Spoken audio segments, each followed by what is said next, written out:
1558 उड़ीसा का पुरी इलाका मुगल सेना जगन्नाथ मंदिर को तोड़ने के इरादे से आगे बढ़ रही थी। घोड़े सर पर दौड़ रहे थे, तलवारें चमक रही थीं, लेकिन जैसे ही सेना मुख्य गर्भगृह की ओर बढ़ी, एक अजीब सा तूफान उठा। सूरज की रोशनी अचानक गायब हो गई और चारों ओर अंधकार छा गया। फिर सैनिकों ने देखा कि मंदिर के अंदर से तेज रोशनी आ रही है और रोशनी के साथ एक भयानक और डरावनी चीज उनके पास आ रही है। यह दृश्य इतना भयानक था कि कई सैनिक वहीं पर बेहोश हो गए और जो बच गए वो ऐसे भागे मानो उनके सामने मौत खड़ी हो। अब आप सोचिए कि क्या यह सिर्फ एक ऐतिहासिक घटना थी या फिर सच में भगवान जगन्नाथ ने अपने धाम की रक्षा की। पुरी का जगन्नाथ मंदिर एक ऐसा स्थान जो सिर्फ भक्ति का केंद्र नहीं बल्कि अनगिनत रहस्यों की चुप दुनिया है। क्या आपने कभी सोचा है कि क्यों इस मंदिर का ध्वज हमेशा हवा के विपरीत दिशा में उड़ता है और क्यों मंदिर के ऊपर लगे सुदर्शन चक्र हर दिशा से ऐसा लगता है मानो आपको ही देख रहा हो। यहाँ तक कि प्रसिद्ध किताब भविष्य मलिका में इस मंदिर को लेकर कलयुग की कई भविष्यवाणियां की गई हैं, जो कि सारी की सारी सच हुई हैं। इनमें सबसे प्रसिद्ध है कोविड-19 यानी कि कोरोना की घटना। इस किताब में लिखा गया था कि जब मंदिर का सबसे पुराना पेड़ गिर जाएगा तब एक भयानक महामारी आएगी, और यह पूरी तरह सच भी हुई। यह सिर्फ एक घटना नहीं, ऐसी और भी कई घटनाएं हैं जो सच हुई हैं और सारी आपको चौंका देंगी। इस मंदिर के अंदर ऐसे और भी कई अनसुने और खतरनाक रहस्य छुपे हुए हैं जो आपके होश उड़ा देंगे। और सबसे बड़ा रहस्य है ब्रह्म पदार्थ का, यानी कि श्री कृष्ण का दिल।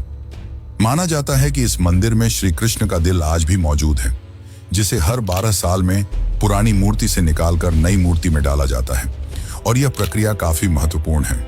इस दौरान अगर कोई श्री कृष्ण के दिल को देख ले तो वह तुरंत मर जाता है, जिसकी कई घटनाएं हमारे सामने आती हैं। पिछले 800 सालों से इस मंदिर का ध्वज हर रोज बदला जाता है और कहा जाता है कि अगर इसे एक भी दिन न बदला गया तो मंदिर को 18 सालों के लिए बंद करना होगा। और जब अंग्रेज आए तो उन्होंने इस प्रक्रिया को अंधविश्वास बताकर रोकने की कोशिश की, लेकिन फिर उनके साथ जो हुआ वो जानकर आप चौंक जाएंगे। इस मंदिर के मुख्य प्रवेश द्वार में 22 सीढ़ियां हैं जिन्हें पार करना होता है, लेकिन इनमें से तीसरी सीढ़ी पर पैर रखना सख्त मना है।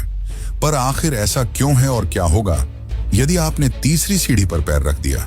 फिर आती है मंदिर की रसोई, जहां 7 बर्तनों में एक साथ प्रसाद पकता है। पर नीचे की आंच से ऊपर वाला बर्तन पहले कैसे पक जाता है?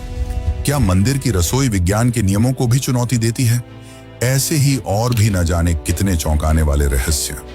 ये सिर्फ एक मंदिर नहीं, ये एक ऐसा तीर्थ है जहां धर्म, विज्ञान, वास्तु और चमत्कार चारों एक साथ खड़े हैं, जहां श्रद्धा सिर्फ पूजा नहीं बल्कि रहस्यों से सामना करने की तैयारी है।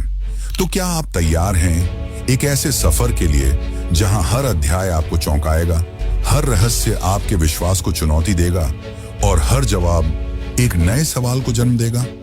चलिए चलते हैं जगन्नाथ मंदिर की उस रहस्यमयी यात्रा पर, जहां भगवान खुद हर सवाल का उत्तर है।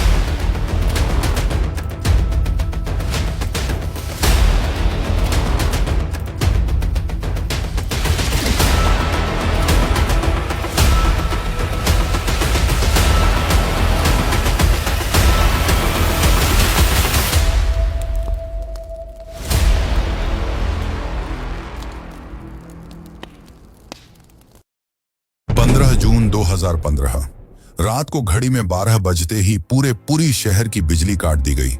ये कोई साधारण बिजली कटौती नहीं थी। इस बिजली कटौती का कारण था मंदिर के गर्भगृह में चल रही विचित्र घटना। मंदिर के मुख्य पुजारी इस अंधेरी रात में अपनी आंखों पर पट्टी बांधे और हाथ में एक मोटा दस्ताना पहने हुए अपने हाथों पर एक दिव्य पदार्थ लेकर भगवान की मूर्ति की ओर बढ़ रहे थे। ये कुछ और नहीं, श्री कृष्ण का दिल था, जिसे ब्रह्म पदार्थ भी कहा जाता है। ठीक 12 साल बाद यह प्रक्रिया आज मंदिर में फिर दोहराई जा रही थी, जहां भगवान जगन्नाथ की पुरानी मूर्ति से उनके दिल को निकालकर नई मूर्ति में लगाया जाता है। ये होता है भगवान के शरीर को बदलने का, लेकिन आत्मा को यथावत रखने का अनुष्ठान। माना जाता है कि यह मंदिर दुनिया का एकमात्र मंदिर है जहां भगवान आज भी जीवित रूप में बसते हैं, और जब उनका शरीर पुराना हो जाता है तो ठीक उसी तरह नया शरीर दिया जाता है जैसे कोई आत्मा नया जन्म लेती है। कहते हैं इस ब्रह्म तत्व को आज तक किसी ने नहीं देखा, और जिसने भी देखने की कोशिश की वो जिंदा नहीं बचा। नवकलेवर की रात जब पुरानी मूर्तियों से ब्रह्म तत्व निकालकर नई मूर्तियों में डाला जाता है, पुरी में कर्फ्यू जैसा माहौल बना दिया जाता है। पूरे शहर की बिजली काट दी जाती है, मंदिर को घोर अंधेरे में बंद कर दिया जाता है। मंदिर के अंदर होते हैं सिर्फ विशुद्ध ब्राह्मण, जिनका खानदान सदियों से यही कार्य करता आया है। उनकी आंखों पर पट्टी बांधी जाती है और हाथों पर मोटे दस्ताने पहनाए जाते हैं, ताकि वे ना देख सकें और ना ही महसूस कर सकें कि ब्रह्म पदार्थ है क्या। जब यह प्रक्रिया होती है तब मंदिर की सुरक्षा सीआरपीएफ के जवान करते हैं, और किसी भी व्यक्ति का मंदिर के अंदर जाना सख्त मना होता है। जब 2015 में यह अनुष्ठान हुआ था, तब एक पांडे ने उस ब्रह्म तत्व को हाथ लगा दिया था, जिसके बाद वह तुरंत ही बेहोश हो गया, और जब आंख खुली तो वह मानसिक रूप से पूरी तरह अस्थिर हो गया था। तो सवाल उठता है, ब्रह्म तत्व आखिर है क्या? क्या यह कोई दिव्य ऊर्जा है? क्या यह सिर्फ विश्वास है, या सच में कोई ऐसा अविनाशी पदार्थ मौजूद है जो युगों से युगों तक जीवित है? माना जाता है कि यह ब्रह्म पदार्थ काफी ज्यादा शक्तिशाली है, जिससे लगातार दिव्य ऊर्जा निकलती रहती है और हमेशा हल्का सा कंपन महसूस होता रहता है। प्रसिद्ध इंडियन आर्कियोलॉजिस्ट प्रवीण मोहन के हिसाब से श्री कृष्ण सिर्फ एक इंसान नहीं बल्कि एक सुप्रीम बीइंग थे। उनके मुताबिक ब्रह्म पदार्थ, जिसे कृष्ण का दिल भी कहा जाता है, वह असल में एक आर्क रिएक्टर है, यानी कि एक ऐसा डिवाइस जो भयंकर स्तर की ऊर्जा उत्पन्न करता है। उन्होंने यह तक बताया कि क्यों जगन्नाथ की मूर्तियों को लकड़ी से बनाया जाता है। उनके अनुसार लकड़ी बिजली को कंडक्ट नहीं करती, जिस कारण वह ब्रह्म पदार्थ से निकलने वाली इलेक्ट्रोमैग्नेटिक एनर्जी को रोक लेती है। वैसे तो माना जाता है आज तक इसे किसी ने नहीं देखा है, पर आज से करीब 50 साल पहले एक व्यक्ति ने दावा किया था कि उसने इस हृदय को देखा है। उसने कहा कि हृदय चांदी की तरह तरल बह रहा था, और यही तरल लकड़ी को कमजोर कर देता है, जिस कारण हर 12 साल में मूर्तियों को बदलना पड़ता है। उस व्यक्ति ने यह तक कहा कि जब उस हृदय को प्रकाश में लाया गया तो वह चक्र की तरह घूमने लगा और जोर से कंपन करने लगा, यानी कि जब इस ब्रह्म पदार्थ को रोशनी मिलती है तो यह और भी ज्यादा सक्रिय हो जाता है, जो कि खतरनाक साबित हो सकता है, जिस कारण हर बार जब इसे पुरानी मूर्ति से नई मूर्ति में बदला जाता है तब पूरी शहर की बिजली काट दी जाती है। विज्ञान के लिए आज भी यह एक चौंकाने वाला रहस्य है जिसे कोई समझ नहीं पाया, लेकिन भक्तों के लिए यह उनके श्री कृष्ण हैं, उनका दिल है, जिस कारण हर दिन लाखों की तादाद में भक्त भगवान जगन्नाथ के दर्शन करने आते हैं। वैसे क्या आपको पता है कि जब श्री कृष्ण की मृत्यु हुई तब पांडवों ने उनके शरीर को जला दिया था, पर फिर कैसे उनका हृदय बच गया और वह पुरी तक कैसे पहुंचा? और इस भव्य मंदिर की रचना किसने की? आखिर कौन था जिसने बड़ी ही चमत्कारी तरीके से भगवान जगन्नाथ की मूर्ति बनाई? तो चलिए जानते हैं अब इस रहस्यमयी और रोचक घटना को, जो आपको इंटरनेट और किताबों में नहीं देखने को मिलेगी। लेकिन उससे पहले अगर आपको वीडियो अच्छी लग रही है तो इसे लाइक करके कमेंट में जय जगन्नाथ जरूर लिखें। आज से करीब 5000 साल पहले महाभारत युद्ध के पश्चात चारों तरफ केवल लाशें ही पड़ी थीं। लाखों पड़े शव और कौरवों के विनाश ने सबको झकझोर दिया। कौरवों की माता गांधारी ने इस विनाश का कारण श्री कृष्ण को बताया। उनके हिसाब से अगर श्री कृष्ण चाहते तो यह युद्ध होता ही नहीं, पर उन्होंने ऐसा नहीं किया, जिसके कारण क्रोधित होकर गांधारी ने कृष्ण को श्राप दिया, गिना, जिस प्रकार मेरे वंश का विनाश हुआ है ठीक उसी प्रकार तुम्हारे भी वंश का विनाश हो जाएगा। इस श्राप के 36 साल बाद जब एक दिन श्री कृष्ण जंगल में विश्राम कर रहे थे, तब एक शिकारी ने उन्हें हिरण समझकर उन पर तीर चला दी, और जैसे ही तीर श्री कृष्ण के पैरों पर जाके लगी, उन्होंने इस लोक को छोड़ दिया और मृत्यु को स्वीकार किया। और माना जाता है कि उनके मृत्यु के साथ ही पूरी द्वारका नगरी पानी में समा गई, जिससे उनका पूरा वंश समाप्त हो गया। माना जाता है कि जब शिकारी ने उन्हें गलती से मारा तो उसे बहुत पछतावा हुआ और उसने श्री कृष्ण से माफी मांगी, पर श्री कृष्ण ने बताया कि ये मेरे ही कर्मों का फल है। उन्होंने समझाते हुए कहा कि पिछले जन्म में तुम महान वानर राजा बाली थे, जिसे मैंने ही राम अवतार में छल से मार दिया था, और उसी कारण आज तुम मेरे मृत्यु का कारण बने।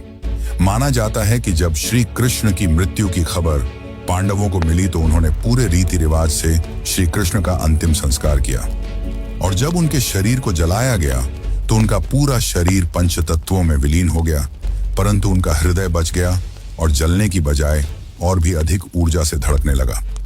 इसी हृदय को बाद में ब्रह्म पदार्थ कहा गया। अर्जुन ने इस हृदय को लकड़ी के मंच पर रखकर नदी में बहा दिया। काफी लंबे समय तक बहने के बाद यह ब्रह्म पदार्थ उड़ीसा के समुद्र तट पर पहुंचा। उस समय उस तट पर सबरा जनजाति समुदाय के लोग रहा करते थे। उस जनजाति के मुखिया विश्ववसु ने जब इस ब्रह्म पदार्थ को देखा तो वे इसकी ऊर्जा और दिव्य प्रकाश से प्रभावित हो गए। उन्होंने तुरंत ही पहचान लिया कि यह भगवान के ही रूप हैं, और उन्होंने इसे नील माधव के रूप में पूजना शुरू कर दिया। उसी समय मालवा के राज्य में राजा इंद्रद्युम्न राज्य किया करते थे। वे भगवान विष्णु के काफी बड़े भक्त थे। एक दिन उन्होंने नील माधव के दर्शन करने की इच्छा व्यक्त की और उन्हें ढूंढने लगे, और यही आगे चलकर जगन्नाथ के निर्माण की आधारशिला बनी। जैसा कि मैंने बताया, राजा इंद्रद्युम्न विष्णु के परम भक्त थे, और एक रात स्वयं भगवान विष्णु उनके सपने में आए और उन्हें कहा कि वे उनकी दिव्य मूर्ति नील माधव को ढूंढें और उनके लिए एक भव्य मंदिर का निर्माण करें। श्री हरि विष्णु ने उन्हें यह भी बताया कि यह ब्रह्म पदार्थ उन्हें नीलांचल पर्वत में मिलेगा, जिसके पश्चात राजा ने अपने ब्राह्मण पुजारी विद्यापति को आदेश दिया कि वह इस मूर्ति को ढूंढ निकाले। विद्यापति कई दिनों तक नीलांचल पर्वत के अलग हिस्सों में इसकी तलाश करते रहे, और तब जाकर अंत में उन्हें पता चला कि इस मूर्ति को आदिवासी मुखिया विश्ववसु ने एक गुफा में छुपा कर रखा है, और वे दिव्य रूप से उसकी पूजा करते हैं। जब विद्यापति ने इसके दर्शन करने की अनुमति मांगी, तब विश्ववसु ने यह कहकर मना कर दिया कि यह उनके जाति का निजी मामला है। जिसके बाद विद्यापति ने चालाकी दिखाई और विश्ववसु की पुत्री ललिता से विवाह कर लिया। अब विद्यापति ने ललिता की मदद से विश्ववसु को मनाया और वे उस गुफा की ओर चल पड़े। जैसे ही विद्यापति ने उस नील माधव की मूर्ति को देखा, वे उसकी ऊर्जा से काफी ज्यादा प्रभावित हुए और उन्होंने तुरंत ही यह बात राजा इंद्रद्युम्न को बताई। लेकिन जब राजा इंद्रद्युम्न वहां पहुंचे, तब तक विश्ववसु ने वह मूर्ति वहां से हटा दी थी, जिससे राजा काफी उदास हो गए और अपने महल लौट आए। इसके बाद फिर से रात में भगवान विष्णु उनके सपने में आए और कहा कि पुरी के तट पर एक बड़ा नीम का पेड़ बहकर आएगा, तुम उस पेड़ से मेरी नई मूर्ति बनाना। वह पेड़ काफी बड़ा था, जिसे उठाना आसान नहीं था। आखिर में जैसे तैसे वे पेड़ को महल तक ला पाए, लेकिन अब सवाल यह था कि इनसे भगवान की मूर्ति कौन बनाएगा। बहुत से कारीगरों ने इस पेड़ से मूर्ति बनाने की कोशिश की, लेकिन सब असफल रहे। उन्होंने कहा कि पेड़ इतना ज्यादा मजबूत है कि हमारे छेनी हथौड़ी का उस पर कोई असर नहीं हो रहा। यह सुनकर राजा काफी परेशान हो गए। तभी एक दिन भगवान विश्वकर्मा एक बूढ़े साधु के रूप में वहां पधारे और उन्होंने कहा कि वे ये मूर्ति 21 दिनों में बनाकर देंगे। राजा काफी प्रसन्न हुए, पर उस बूढ़े आदमी ने एक शर्त रखी। उसने कहा कि मैं एक कमरे में बंद रहकर 21 दिनों में यह मूर्ति बनाऊंगा, और तब तक कोई भी इस कमरे का न तो दरवाजा खोलेगा और न ही कोई अंदर आएगा। राजा ने उसकी यह शर्त स्वीकार की और फिर मूर्ति बनाने का कार्य शुरू हुआ। दरवाजा बंद किया गया और कक्ष से छेनी हथौड़ी की आवाजें आने लगीं। लेकिन 15 दिनों बाद अचानक से छेनी हथौड़ी की आवाज आना बंद हो गई। महाराज की रानी गुंडीचा काफी चिंतित हो गईं और महाराज को कहा कि हमें दरवाजा खोलकर देखना चाहिए। शायद वह वृद्ध व्यक्ति भूख और प्यास की वजह से मर तो नहीं गया होगा। राजा ने शुरुआत में तो मना किया, पर बाद में वे इसके लिए मान गए और दरवाजा खोल दिया। लेकिन जब दरवाजा खुला तो सभी हैरान रह गए। वह वृद्ध व्यक्ति गायब हो चुका था और पीछे केवल 3 अधूरी मूर्तियां थीं। राजा को यह देखकर काफी दुख हुआ, क्योंकि उनकी शर्त तोड़ने की वजह से भगवान की मूर्तियां आधी रह गईं। जगन्नाथ भगवान के हाथ और पैर अधूरे थे। बलराम और देवी सुभद्रा की मूर्तियां भी अधूरी थीं। जब राजा मूर्ति के पास गए, तब उन्हें दिल की धड़कन महसूस हुई और मूर्ति के अंदर से एक दिव्य आवाज आई, जिसने राजा को बताया कि श्री कृष्ण का हृदय इस मूर्ति के अंदर है। राजा ने इन मूर्तियों को स्थापित किया और आज यही अधूरी मूर्तियां भगवान जगन्नाथ के रूप में पुरी में पूजी जाती हैं। वैसे दोस्तों, आपको एक बात बता दूं, जो हो रहा है वह पहले ही लिखा जा चुका है और जो लिखा गया है वही होकर रहेगा। ये कोई फिल्मी डायलॉग नहीं, बल्कि पुरी के भक्तों की आस्था और सच्चाई है भविष्य मालिका की। तो चलिए जानते हैं उन भविष्य मालिका की घटनाओं को जो आज सच साबित हो रही हैं।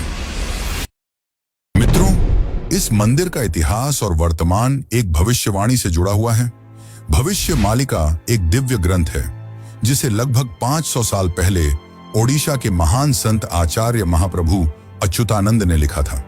कहा जाता है कि वे पंचसखा यानी भगवान जगन्नाथ के 5 दिव्य सेवकों में से एक थे, जिन्होंने भगवान के आदेश पर कलयुग की कई घटनाओं को पहले ही देख लिया था। यह ग्रंथ ओडिया भाषा में लिखा गया है और इसकी पंक्तियां कविता के रूप में हैं, जैसे किसी गूढ़ रहस्य का संकेत दे रही हों। आइए हम आपको बताते हैं भविष्य मालिका की कुछ चौंकाने वाली भविष्यवाणियां जो जगन्नाथ मंदिर और कलयुग के अंत से जुड़ी हुई हैं। इस ग्रंथ की सबसे चौंकाने वाली भविष्यवाणी 4 साल पहले काफी ज्यादा वायरल हुई थी, जब लोगों ने दावा किया कि इसमें कोरोना महामारी का वर्णन भी है। नाना रोग आसीबा, गोटे बड़ा व्याधि, लोका घरे रहीबे, बाहर कुना जीबा, अर्थात अनेकों रोग आएंगे, एक बड़ा रोग फैलेगा, लोग घरों में बंद रहेंगे, बाहर नहीं निकल पाएंगे। अब ये पंक्तियां किसी भी सामान्य रीडर को 2020 की कोविड-19 महामारी की याद दिला देती हैं। पुरी और ओडिशा में कई संतों और विद्वानों ने इसे भविष्य मालिका की सटीक भविष्यवाणी माना। इस किताब की एक और बात, इसमें जिक्र किया गया है कि मंदिर परिसर के ऊपर जो कपड़ा है उसमें आग लगने की घटना का उल्लेख मिलता है। कुछ साल पहले पहली बार त्रिदेव के वस्त्र में आग लगी थी। इस घटना के बाद कलयुग के अंत के बारे में एक बार फिर से बातें होने लगी। कहते हैं कि पापनाश एकादशी के दिन जगन्नाथपुरी मंदिर में एक अखंड महादीप जलाया गया था, लेकिन अचानक तेज हवा चली और झंडा उड़कर दीपक के ऊपर चला गया, जिससे मंदिर के झंडे में आग लग गई।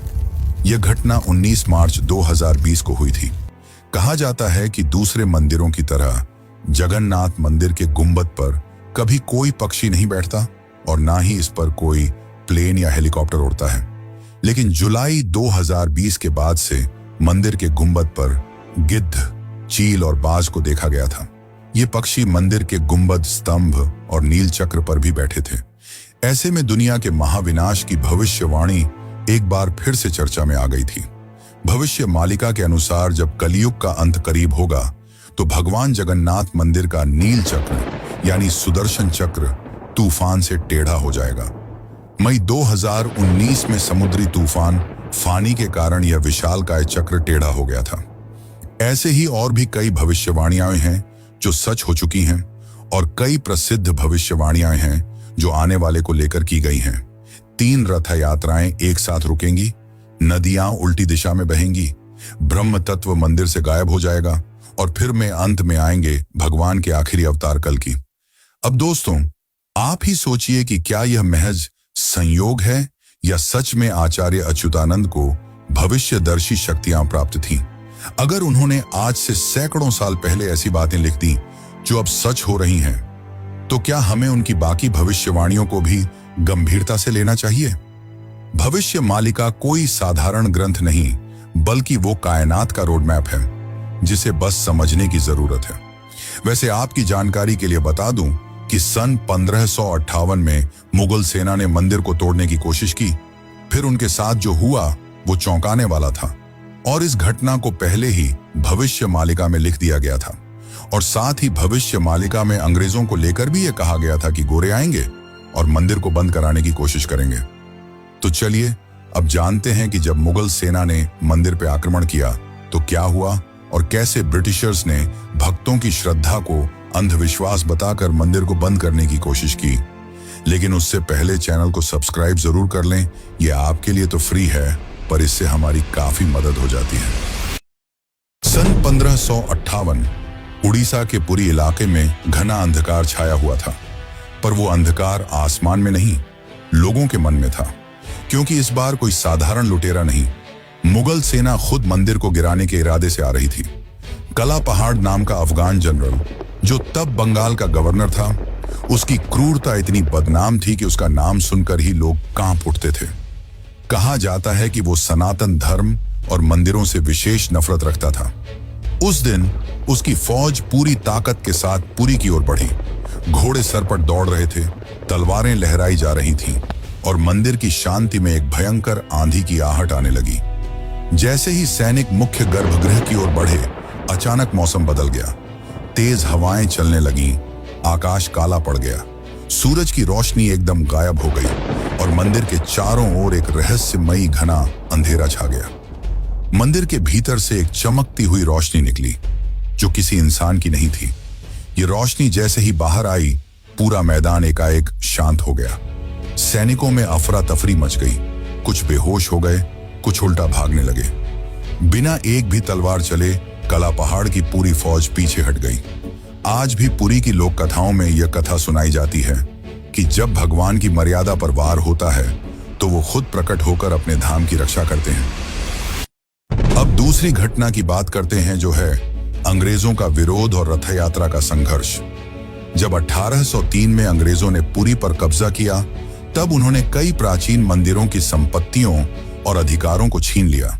लेकिन पुरी का श्री जगन्नाथ मंदिर एक ऐसा स्थान बना जहां जनता ने कभी भी नियंत्रण नहीं छोड़ा। ब्रिटिश अधिकारियों को मंदिर की अलौकिक घटनाएं और भक्तों की श्रद्धा समझ नहीं आती थी, इसीलिए उन्होंने इन्हें सुपरस्टिशन कहकर मजाक बनाना शुरू कर दिया।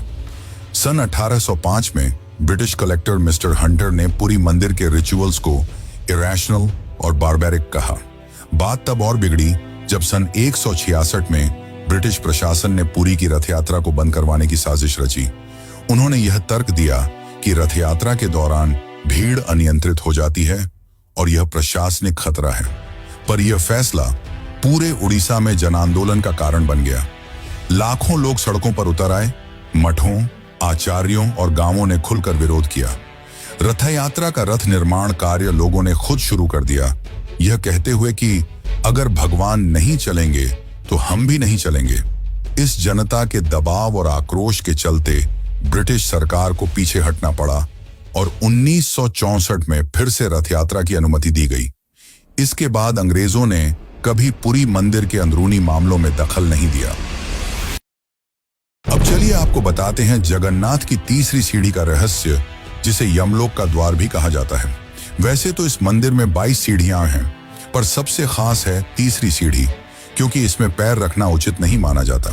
धार्मिक कथाओं के अनुसार इस तीसरी सीढ़ी को यमशिला कहा जाता है और कहा जाता है कि जो भी मनुष्य इस तीसरी सीढ़ी पर पैर रखता है उसके पुण्य शून्य हो जाते हैं और उसे यमलोक जाना पड़ता है। दरअसल एक बार यमराज जी भगवान जगन्नाथ के पास पहुंचे और उनसे कहा कि भगवान, भक्त जैसे ही आपके दर्शन करते हैं उनके सारे पाप मिट जाते हैं और अगर ऐसा ही चलता रहा तो सभी व्यक्ति जगन्नाथपुरी के दर्शन करके पापों से मुक्त हो जाएंगे, जिससे यमलोक में कोई नहीं आएगा।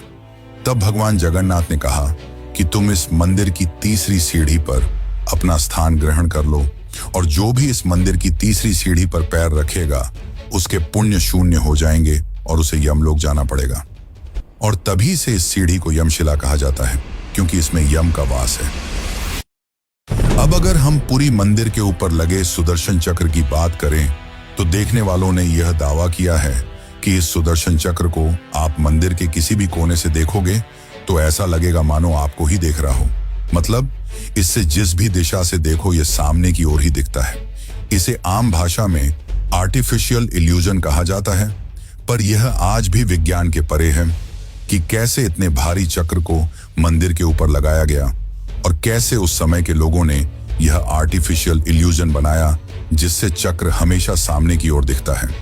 इसे आज भी विज्ञान नहीं समझ पाया, पर भक्तों के अनुसार यह श्री कृष्ण का चक्र है जिसे उन्होंने इस दुनिया की रक्षा के लिए इस मंदिर में स्थापित किया है। और भविष्य मालिका की एक और पंक्ति के हिसाब से जब यह मंदिर समुद्र के अंदर समा जाएगा तब कलयुग अपने अंतिम चरण पर होगा और तब आएंगे विष्णु के आखिरी अवतार कल्कि। अब जानते हैं पुरी के रसोई घर के बारे में। जगन्नाथ पुरी का रसोई घर दुनिया की सबसे बड़ी और सबसे रहस्यमयी रसोई है, जिसके अनोखे तथ्य और परंपरा भक्तों को आश्चर्यचकित कर देती है। और रसोई का सबसे बड़ा रहस्य यह है कि यहाँ भोजन 7 मिट्टी के बर्तनों में बनाया जाता है और हर एक बर्तन को एक के ऊपर एक रखा जाता है। और स्वाभाविक है कि सबसे नीचे के बर्तन में ज्यादा आंच आ रही है तो उसे सबसे पहले पकना चाहिए, लेकिन पुरी में ऐसा नहीं होता। ये चौंकाने वाली बात है कि 7 बर्तनों में जो सबसे ऊपर होता है उसका खाना पहले पकता है, जो विज्ञान के सारे तथ्यों को गलत साबित करता है। यहाँ भोजन बनाने का कार्य केवल सेवायत ब्राह्मणों द्वारा किया जाता है और किसी भी बाहरी व्यक्ति को इसमें प्रवेश की अनुमति नहीं होती। इस पवित्र रसोई में किसी प्रकार के आधुनिक ईंधन या गैस का उपयोग नहीं किया जाता, बल्कि केवल लकड़ी के चूल्हे पर पारंपरिक विधि से प्रसाद बनाया जाता है। पुरी मंदिर में रोजाना लगभग 50,000 से 2 लाख लोगों तक को महाप्रसाद बांटा जाता है। लेकिन चमत्कार देखो, कभी भी खाना बर्बाद नहीं होता और कभी भी कम नहीं पड़ता। मान्यता है कि मां लक्ष्मी स्वयं प्रतिदिन रसोई में आती हैं और रसोई के सेवकों को अंतः प्रेरणा देती हैं कि आज कितनों के लिए प्रसाद तैयार करना है। यह सिर्फ परंपरा नहीं, सदियों से चलती लीला है, जिसे आज तक कोई इंसानी गणित नहीं समझ पाया। एक और चौंकाने वाली बात तो यह है कि इतने बड़े किचन में, जहां 500 से ज्यादा रसोइये और सेवक काम करते हैं, जहां हर दिन सैकड़ों क्विंटल अनाज, सब्जियां और मसाले इस्तेमाल होते हैं, वहां न कोई बदबू होती है, न ही कोई मक्खी। कहा जाता है कि यह अग्निदेव और माता लक्ष्मी की कृपा है, जो इस रसोई को हर प्रकार की अशुद्धि से दूर रखती है। 18वीं सदी में मराठा शासनकाल के दौरान एक बार एक अधिकारी ने रसोई के चमत्कार को अंधविश्वास बताते हुए जानबूझकर बर्तनों की संख्या बदलने का आदेश दिया। लेकिन इसके बावजूद उस दिन भी पुरी में महाप्रसाद एकदम सटीक बना, न एक दाना कम, न एक दाना ज्यादा। इसके बाद अधिकारी ने रसोई में दोबारा हस्तक्षेप न करने की कसम खा ली। वैसे तो दोस्तों, ऐसे और भी कई चौंकाने वाले रहस्य हैं, पर उन्हें एक ही वीडियो में बता पाना नामुमकिन है। इसलिए चलिए चलते हैं आखिरी अध्याय की ओर। लेकिन उससे पहले, अगर आपको यह डॉक्यूमेंट्री अच्छी लग रही है तो कमेंट में जय जगन्नाथ जरूर लिखें। कभी कभी जीवन में कुछ चीजें ऐसी होती हैं जिन्हें न तर्क से समझा जा सकता है और न ही विज्ञान से परखा जा सकता है। पुरी के श्री जगन्नाथ मंदिर का हर पत्थर, हर कोना हमें एक ऐसी दुनिया में ले जाता है जहां भक्ति और बुद्धि, विज्ञान और विश्वास, संघर्ष और समाधान सब एक साथ चलते हैं। जगन्नाथ केवल भगवान नहीं, एक चेतना है जो हमें यह सिखाते हैं कि जब विज्ञान चुप हो जाए तो श्रद्धा बोलती है। तो अब सवाल यह है, क्या यह सब केवल संयोग है या कहीं ना कहीं कोई ऐसी शक्ति है जो इन सबको संचालित कर रही है? आप क्या मानते हैं? क्या आपने कभी इन रहस्यों को खुद महसूस किया है? अगर हाँ, तो ये वीडियो सिर्फ जानकारी नहीं, बल्कि आपकी अपनी यात्रा है, श्रद्धा से रहस्य तक। और ऐसी ही एक यात्रा है केदारनाथ धाम की, जो जगन्नाथ की तरह ही 4 धामों में से एक है। और अगर आप केदारनाथ धाम की यात्रा पर चलना चाहते हैं तो यह वीडियो जरूर देखें। धन्यवाद।